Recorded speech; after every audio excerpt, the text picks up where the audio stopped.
پھر آ جاتا ہے قربانی کا جانور. فضیلت کے اعتبار سے جانوروں کے درجے. افضل قربانی کے بارے میں مختلف آراء ہے کہ سب سے افضل قربانی کون سی. جمہور کے نزدیک یعنی میجورٹی کے نزدیک سب سے افضل اونٹ، پھر گائے، پھر مینڈھا، پھر بکری. کیونکہ جس جانور میں سب سے زیادہ فقراء اور مساکین کا فائدہ ہے یقیناً وہی زیادہ بہتر اور افضل ہے. اور اس حدیث سے بھی یہی پتہ چلتا ہے کہ اونٹ کی قربانی سب سے افضل قربانی ہے. رسول اللہ صلی اللہ علیہ وسلم نے فرمایا جب جمعے کا دن ہوتا ہے تو مسجد کے دروازوں میں سے ہر دروازے پر فرشتے ہوتے ہیں جو آنے والوں کی ترتیب کے مطابق نام لکھتے ہیں.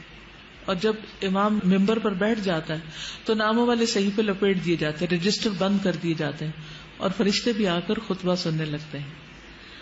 اور گرمی میں پہلے آنے والے کی مثال اس انسان جیسی ہے جو اونٹ قربان کرتا ہے.